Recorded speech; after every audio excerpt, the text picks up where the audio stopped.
Okay, picking up where we left off last time and completing the process of constructing a truth table to represent an argument and using that truth table to determine whether the argument is deductively valid or deductively invalid. So what's going to happen is we're going to list every possible combination of true and false for all the atomic statements in the argument, and then use that to list every single possible combination of true and false for all the compound statements in the argument. That is all the premises and for the conclusion. And then when we do that, we will see, I won't explain it yet because we don't have the truth table in front of us, but we can use that truth table then to determine whether the argument is deductively valid or not. Okay, so truth values. A truth value is just sort of what it says. Either it's true or false. Those are the only two values, the only two truth values that are available. Listing a truth value for an atomic statement is super easy. It's just either true or false. But for compound statements, especially when they start to get really complex, we need to see how those operators affect truth value. So we've got an operator that's working on one or more atomic statements. And so if the atomic statement involved is true or it's false, how does that truth value change when we bring in the operator? All right, so the easiest one is negation. It just reverses the truth value. Whatever the truth value is of the statement that you're dealing with, the negation just reverses it. But, and we're starting to see something that kind of resembles a truth table starting to show up here. But let's explain a little bit what's going on. When we're negating something, we could be negating a simple atomic statement, or we could be negating a compound statement. I see I have a complex here, so compound is what's supposed to be there. There we go.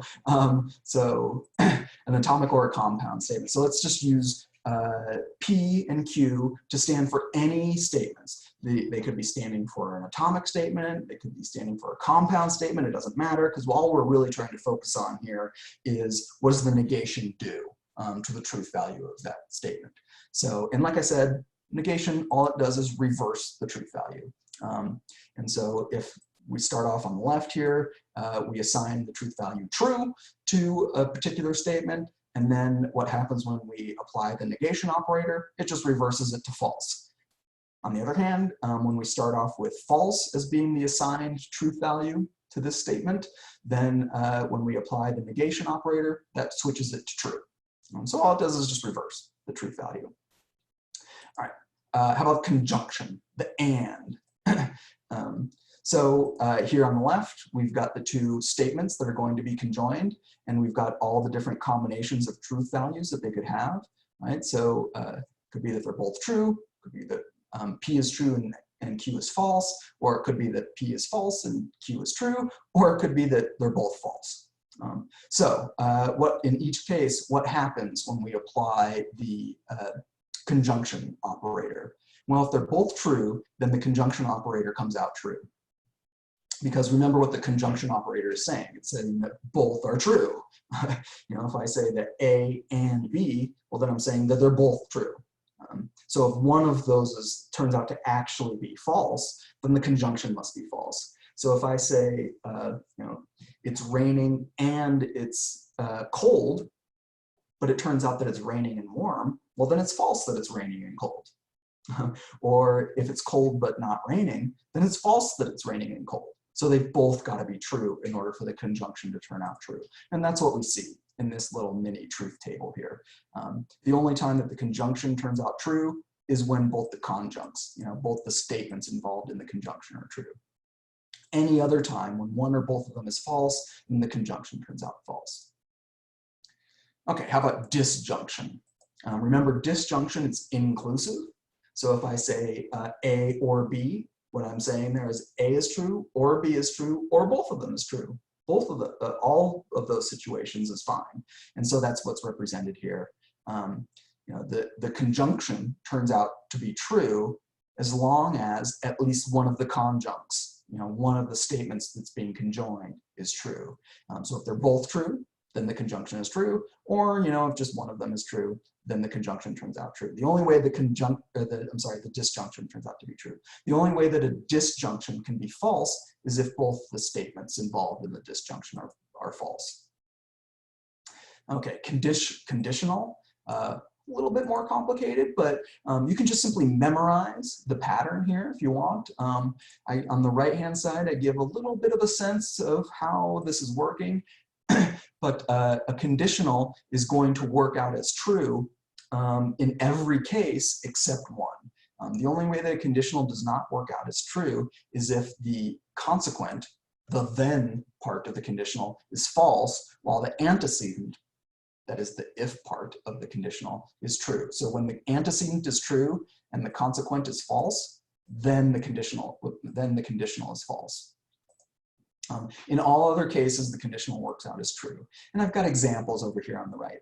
You know, if the conditional was expressing this, if the thing is red, then the thing is colored. Okay, yeah, that seems like that's fine. And I'll skip the second one and go on to the third and fourth ones. If a thing is not red, then it's colored. So, okay, that's possible, right? It could be blue, it could be green, right? So that's fine. So that's a possibility. If it's not red, then it's not colored. Yep, that works out okay. You know, if it's a clear pane of glass, for example, that's a thing that's not red and it's not colored. So if it's not red, then it's not colored. That's fine. But now let's come back to this one. If it's red, if a thing is red, then the thing is not colored. Now we got a problem, right? That's a false conjunct or a false conditional.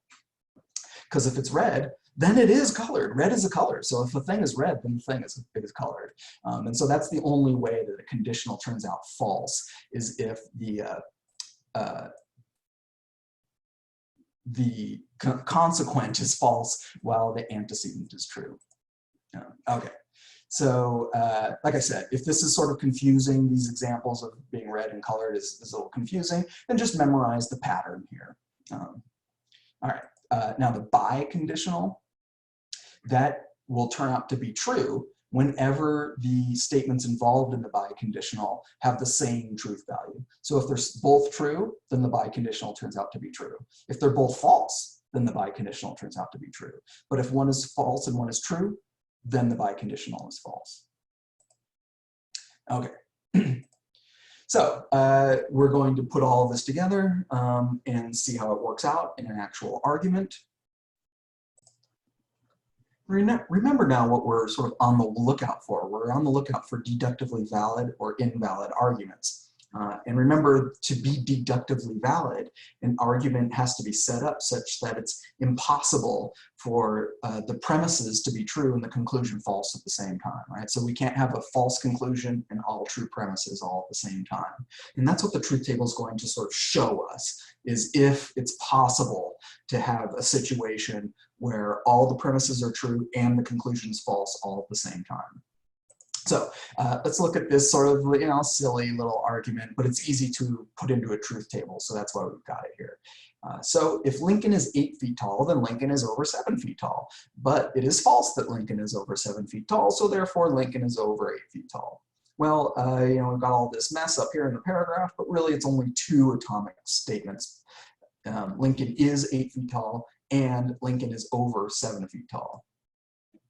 And then we can symbolize that, you know, just L and S. And then here we've got the operators working on those atomic statements. The first one is just the conditional. If Lincoln is 8 feet tall, then Lincoln is over 7 feet tall. The second premise just negates the Lincoln is over 7 feet tall atomic statement. So it's not the case that Lincoln is over 7 feet tall. So therefore, it's not the case that Lincoln is 8 feet tall. Okay, so that should hopefully at this point be somewhat straightforward, but now let's put that into a truth table, finally. Okay, so this is how a truth table looks.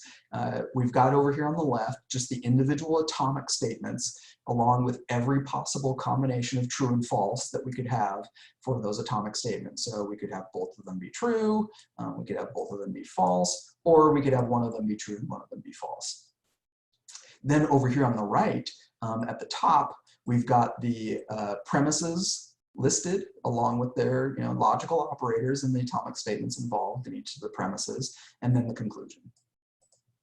And we use what we learned before about how the logical operators affect truth values and apply that here in the truth table. So in the first premise, we've got the conditional, if L then S. And so underneath that conditional, since that's what's the important thing going on in this first premise, that's where I've got the truth values listed, is right below the conditional symbol there. And remember that a conditional was going to work out to be true in every instance except when the consequent is false while the antecedent is true. So that only happens in line 2 here, where L is true, but S is false. And so when we've got that sort of a situation involved, then that means that the conditional is false. In all other cases, it's true. Then in the second premise, just is negating S, and negation is easy. It just reverses the truth value of whatever is here, right? So whenever S is true, then the negation of S is false. Whenever S is false, the negation of S is true. Similar thing going on in the conclusion. Just applying negation to L. Whenever L is true, the negation of L is false. Whenever L is false, the negation of L is true. Okay, so now we finally got an actual complete truth table for what is luckily a pretty simple argument. Now, the job is to find a situation where all the premises are true, find a line, right, in the truth table where all the premises are true and the conclusion is false, all in the same line. Well, the easy way to do that is to first look at a line where the conclusion is false and then see if on that very same line, the premises are all true. So we just have 2 lines here where the conclusion is false. In the first line, the second premise is false on that first line. So that one's not going to work. In the second line, the conclusion is false, but then so is the first premise. In the other, in lines 3 and 4, the conclusion is true. So we don't have to worry about those because we're looking again for a situation where the conclusion is false, but all the premises are true at the same time. And we just don't have a situation like that in this truth table. So this tells us that this is a deductively valid argument. There just is no situation, there is no line in the truth table where the premises are true and the conclusion is false all in one line. So, deductively valid argument. All right, let's look at another one just to get a little bit more practice. And of course, look through the textbook, work through the examples there. They've got much more extensive sort of explanations of some of the details here and lots of different variations on these themes. So here's what seems like a kind of a complicated paragraph, but it turns out to be, when we symbolize it, turns into a pretty simple little argument. Right? If society approves of genetic engineering, then genetic engineering is morally permissible. But, says the second premise, society does not approve of genetic engineering, so therefore genetic engineering is not morally permissible, we conclude. The atomic statements are a little bit longer, a little bit more complicated, but notice that in neither of these is there a logical operator, so we definitely have atomic statements here. Society approves of genetic engineering, and then genetic engineering is morally permissible. Those are our atomic statements. First premise is just a conditional connecting those 2 atomic statements. The second premise negates one of those atomic statements, and then so does the conclusion, negates the other atomic statement. So how would this then look in the truth table? Over here on the left, we have the atomic statements and all the different combinations of truth value that we could have for those atomic statements. And then on the right side here, we have the premises and then the conclusion finally on the right, on the far right. And so then we look at those logical operators that are at work in the premises and we fill it in, right? Remember that when we've got the conditional here, a conditional is going to turn out to be true in every instance except when the consequent is false and the antecedent is true. And that only happens on line 2 here. So line 2 is the only one where the conditional in the first premise turns out false. Second premise is just a negation. Negations are easy, just reverses the truth value of whatever the negation is applied to. So it's only applied to S, so whenever S is true, the negation is false. Whenever S is false, the negation is true. Similar thing going on in the conclusion, just negating G. So whenever G is true, the negation of G is false. Whenever G is false, the negation of G is true. Okay, so then that allows us to fill out the whole truth table here. And now we're on the lookout for a line in our truth table that has a false conclusion, but all the premises are true. Do we have that here? Yes, we do. Line 3 here, we've got both the premises being true and the conclusion being false, all in one line. So that tells us that this is a deductively invalid argument. And so keen-eyed observers might have noticed from the very beginning that this argument was an instance of a particular formal fallacy that we talked about in chapter 1. It's actually the fallacy of denying the antecedent.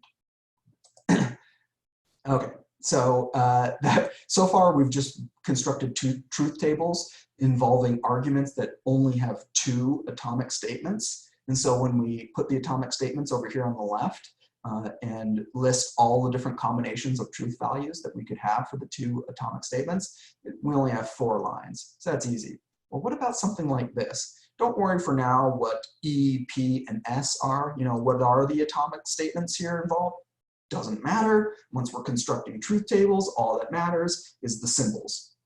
So this is saying if E, then P or S. Second premise is not P or not S. Third premise, then the conclusion says not E. What is this about? I don't know, doesn't matter. What are the atomic statements? Doesn't matter. But if you saw an argument like this, so is this deductively valid or invalid?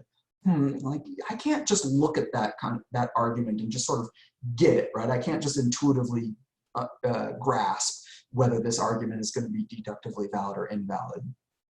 So the most reliable way of establishing whether it's valid or invalid is to put together a truth table.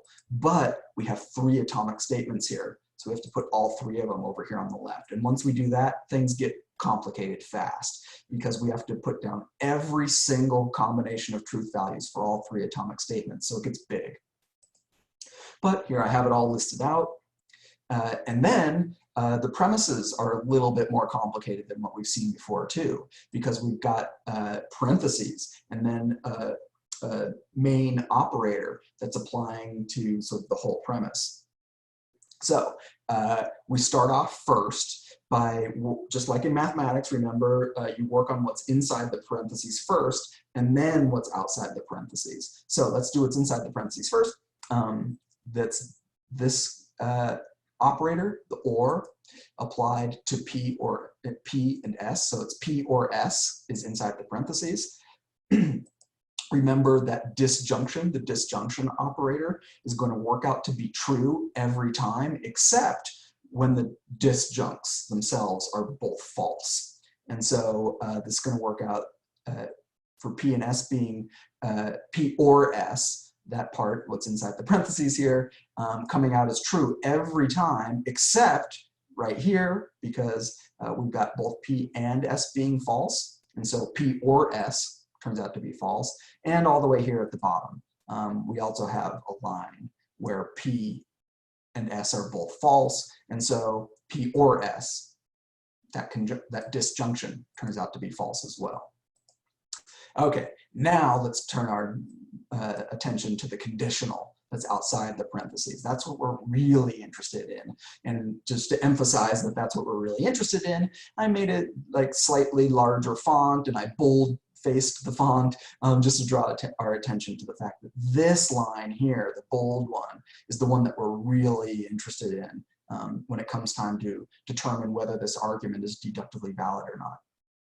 So we've got if E, then P or S. And where are the truth values for P or S? Well, we've already got them listed here all the way down. And so when we're trying to determine whether this conditional is true or false, we have to pay attention to E, the atomic statement that's listed over here on the far left, and then also the consequent of that conditional, which is P or S, which we have listed in the right down here on the right side of under PRS. So remember, a conditional is going to turn out to be true in every instance except when the consequent is false while the antecedent is true. And so where do we have that? Well, we've got that down here in this line, right?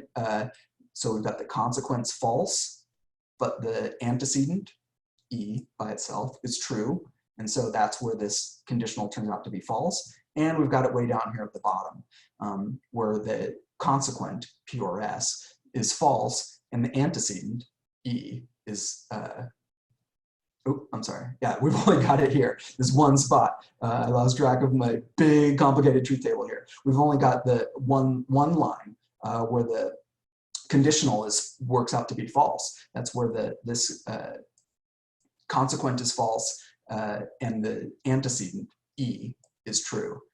So that's the only place where that conditional turns out to be false. Now let's turn our attention to the second premise. Notice the major operator here is the disjunction, the or, and it's conjoining not P and not S. So first, we need to establish the truth values for not P and not S all the way down. And since that's just a negation, that's easy. Whenever P is true over here on the atomic statements on the far left side of the truth table here, then not P is false. And whenever P is false, then not P is true. And similarly for S, whenever S is true, then not S is false. Whenever S is false, then not S is true. So we fill all that in. Then we get to the disjunction itself. And what's the truth value for the disjunction? Well, remember, a disjunction is going to come out as true in every instance except when both of the disjuncts themselves are false. If both disjuncts are false, then the disjunction is false. But as long as one of the disjunctions is true, or both are true, then the disjunction turns out to be true. So we only get a false disjunction here. So the second premise only turns out to be false in 2 lines, right? Where both the disjuncts are false. So the first line and then this line down here, where both disjuncts are false, so the disjunction turns out to be false. Then we do for the conclusion. Luckily, this case, the conclusion is easy. It's just a single disjunct or a single negation of an atomic premise, atomic statement, E. So whenever E is true over here on the left, then we sign it false. We sign the negation of that as false. Whenever E is false, then the negation of E is true. Okay, so that gives us this whole huge truth table, and now our job is similar to what it was before. We need to find a line where the conclusion is false, but all the premises are true. Do we have that? Well, here's the first line, the conclusion is false, and the second premise is false, but the first premise is true. Second line, the conclusion is false, but both premises are true. Third line, conclusion is false, but again, both premises are true. Third line, yeah, so the third line is the interesting one, right? So the third line, the conclusion is false, but both the premises turn out to be true. Uh-oh, that tells us that this is a deductively invalid argument. Because that's what it means to be deductively invalid when we've got a situation where the premises are true, but the conclusion is false all at the same time. Okay, so putting together, especially really big truth tables like this, it's a bit of a lot of work. There's a lot to keep track of, as you saw, as I was trying to speak through it. Sometimes I'd sort of stumble a little bit because you know, there's so much going on here. But if you are careful about how you're putting it together, and you're putting it together accurately, then you're getting an absolutely clear sense of whether you've got a deductively valid argument or not. And like I said before, it doesn't matter what the form of this argument is. In fact, you know, the form of this argument, like, what is that form? There's no recognized form at all. It's just this weird argument. But we had a way of determining whether it's deductively valid or not. And whatever E, P, and S are, whatever those atomic statements are, you know, whatever the meaning was, the original sort of English paragraph that we used to, that we symbolized in this way, doesn't matter because this truth table showed us for sure that that argument is deductively invalid. It doesn't really matter what the content of it is. Okay, so here's a few sort of logical categories of statements, specifically compound statements. And they're good to know. They're just sort of, facts about logic and terminology that's used in logic. But it will also become important for some sort of quirky things that show up in determining whether arguments are deductively valid or invalid. So first one, a tautology. Maybe you've heard of this before. A tautology is something that cannot be false. So it's a compound statement that's impossible to be false. So if you were to put this, set it up in a truth table, then if it's a tautology, then like everything, like every line in that truth table, in that column will turn out to be true. So for example, let's start with this one on the right, this conditional. If P, then P, right? So let's say that P represents it's raining.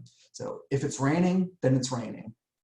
Like, well, yeah, even if today it's not raining, it's still true that if it is raining, then it is raining. There's no way that could possibly be false. So that's a tautology. On the other hand, so here's another famous kind of tautology, P or not P. It's got to be true. Remember a disjunction like that will turn out to be true as long as one of the disjuncts is true. But since we've got these weird disjuncts, we've got a statement and then its negation, then at least one of those has got to be true, right? On any assignment of truth values, if P is true, then not P is false. But if P is false, then not P is true. So no matter how we assign truth values, one of them is going to turn out to be true. So therefore, this disjunction is going to turn out to be true every single time, right? So again, let's use it's raining is the statement. So it's raining or it's not raining. Like, well, that exhausts the possibilities. So yeah, that's going to turn out to be true every time. It's always true that it's raining or it's not raining. So that's a tautology. On the other hand, here's a contradiction, sort of the opposite. So this is a compound statement that's impossible to be true. So all the way down the column, if you were to fill in the truth values for this compound statement, all of them will turn out to be false. So P or not, P and not P is sort of the famous one here, right? So no matter how you set up the truth values, right? So if P is true, then not P is false. So P and not P will turn out to be false because the conjunction operator, can only turn out to be true when both the conjuncts are true. If one of them is false, then the conjunction is false. And if these are the two conjuncts, P and not P, well, they can't both have the same truth value. So this is always going to turn out to be this conjunct, this compound statement here is always going to turn out to be false. So again, using the same example of it raining. So it's raining and it's not raining. Like, well, that's false. It's always going to be false. All right, next one down, contingency. This is, I'm not going to spend time talking about this one really because it's an everyday sort of commonplace thing. It's no big deal.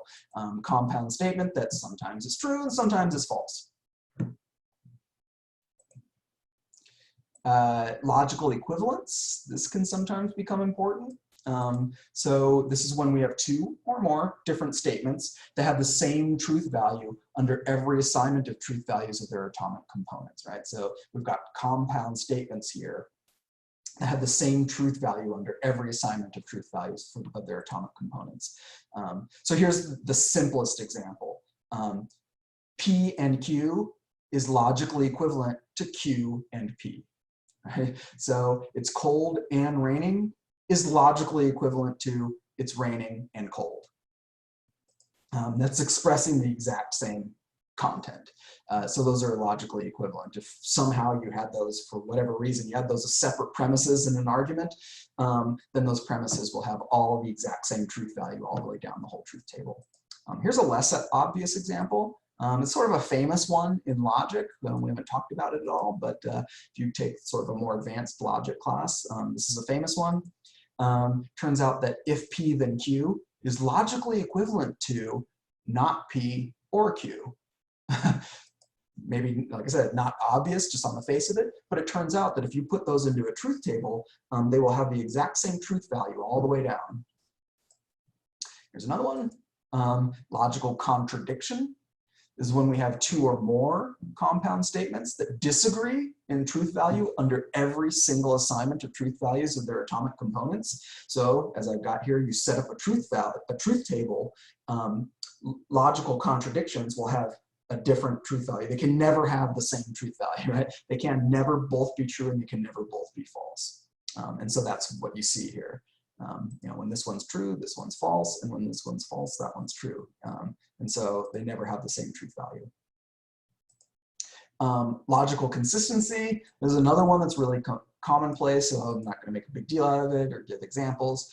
This is when you have two or more different statements that agree in truth value sometimes, but disagree other times. And that's like what we normally expect to have happen, so whatever, it's no big deal. And we saw examples of that in the previous truth tables that we put together earlier on. Okay, logical inconsistency. So this is a little more interesting. This is two or more different compound statements that are never both true, but they can both be false. So here's an example. A, if and only B, and that is logically inconsistent with this other statement, with the statement that it's not the case that if not A or B. So that's sort of a weird thing to just say it in symbols like that. But if we put it into a truth table, notice that they can both be false. We've got that on line 3 here, but there's no line where they're both true. So that's they're logically inconsistent, can't both be true. Okay, so we get some, in defining deductive validity the way we have, which is that a deductively valid argument is one that's set up in such a way that it's impossible for the premises to all be true and the conclusion false all at the same time. In terms of truth tables, we could say that there's no line in the truth table where the conclusion is false, but all the premises are true on the same line. And that's fine. You know, that's the best we have for defining what it is to be a deductively valid argument. But we get some sort of quirky side effects as a result of that. So, for example, if the conclusion of an argument is a tautology, remember, a tautology can never be false. Well, if the conclusion of an argument is a tautology, then no matter what the premises are, the argument is automatically deductively valid, which seems weird, but remember the definition of deductive validity. It's impossible for the premises to all be true and the conclusion false at the same time. Well, if the conclusion is a tautology, then the conclusion can never be false. So we can never have that situation. We can never have a situation where the premises are all true and the conclusion is false at the same time. Or in terms of truth tables, we never have a line in the truth table where the conclusion is false and all the premises are true. But that's only because we never have a line where the conclusion is ever false, because the conclusion is a tautology. And to see how weird that is, here's a dumb argument, right? This is a completely silly argument. I made it intentionally completely silly and kind of nonsensical. But it turns out that technically speaking, this is a deductively valid argument, unfortunately. It's deductively valid because the conclusion is a tautology. Red is red. I don't know why you would say that, but it's true. Red is red. It's impossible for that to be false. So it's impossible for the premises to all be true and the conclusion false at the same time, but only because it's impossible for the conclusion to ever be false. So this is a deductively valid argument. So like I said, it's a quirky side effect of sort of the way we're defining deductive validity here. Here's another one.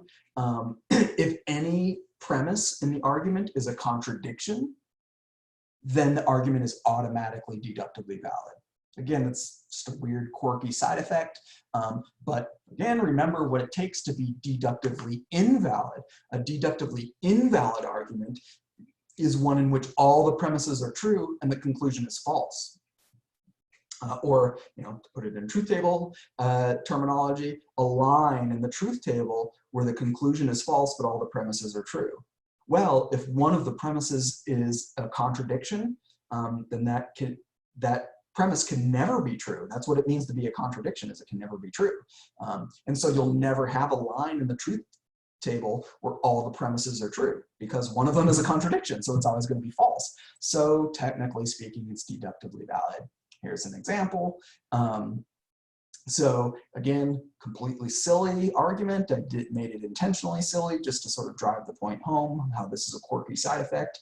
Premise 2 is a logical contradiction. Jello is food and Jello is not food, right? So that it's impossible for that premise to ever be true. It's always going to be false. And so we would never have a line in the truth table for this argument where all the premises are true and the conclusion is false, but only because we would never have a line in the truth table where all the premises are true. So technically speaking, this ends up being a deductively valid argument, even though it's a dumb argument.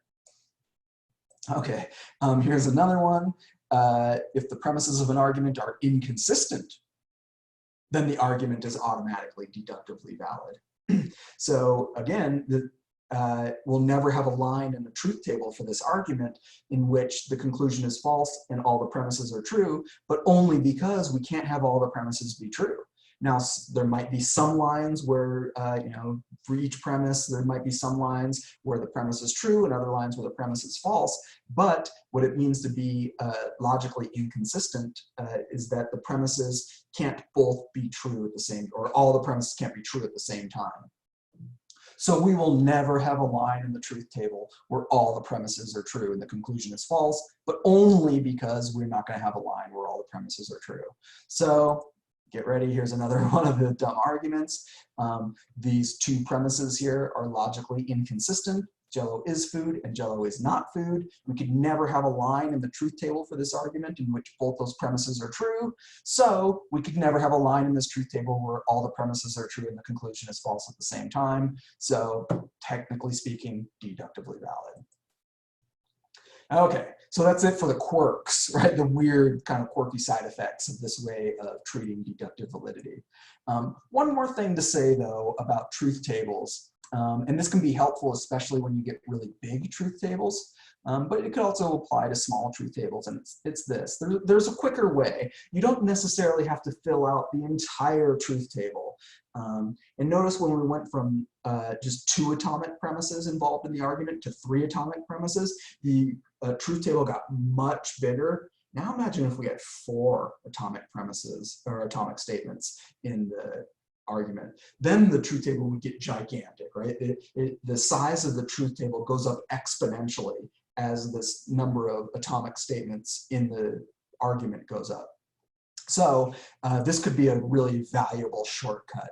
So you still have to set it up initially where you identify the atomic statements, you symbolize all the premises properly, and you set it up in the regular truth table way, and then you list all the different combinations of truth values for all the atomic statements. And if you're dealing with 4 or 5 or 6 atomic statements, that could be a gigantic set of combinations of truth values for all those different atomic statements. But here's the shortcut, is that you really just start with the conclusion and figure out all the different truth values for the conclusion. Fill in that column first.